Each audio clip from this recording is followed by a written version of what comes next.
Mr. President, your beloved New York City may well be led by a communist soon, Zorhan Mamdani, who in his nomination speech said he will defy ICE and will not allow ICE to arrest criminal aliens in New York City. Your message to communist Zorhan Mamdani? Well, then we'll have to arrest him. Look, we don't need a communist in this country, but if we have one, I'm going to be watching over him very carefully on behalf of the nation. We send him money. We send him all the things that he needs to run a government. And by the way, they get about 3 times what you get, Ron.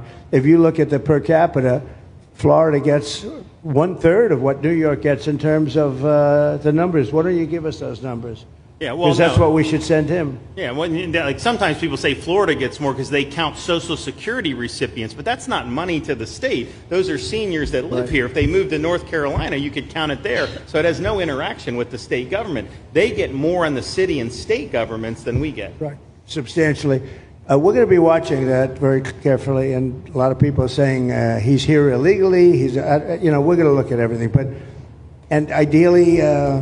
He's going to turn out to be much less than a communist. But right now, he's a communist. That's not a socialist. I've always said, we will not have socialism in this country. In the speeches, I said, well, what? They skipped socialism. And you get a lot of them like that.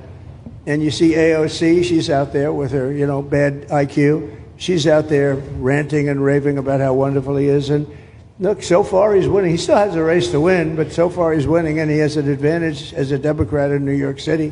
I was there a long time ago, and it was a long time since a Republican won the city, but you would think that a Republican would be able to win. Or you have a good independent running, Mayor Adams, who's a very good person. I helped him out a little bit. He had a problem, and he was unfairly hurt over this question. He made a statement to the effect that this is terrible. New York City can't have all these immigrants come in. And like he was indicted the following day. And I said, that was a phony indictment, and it was a phony indictment. That was a Biden indictment. I said, don't feel bad. I got indicted 5 times every time you opened your mouth. That was a bad group. That was a very dangerous group, I will tell you. These were not nice people. That was the only thing they could do. They had no policy. They had no skill. They had no anything. But they were very good at that. They were vicious, horrible people.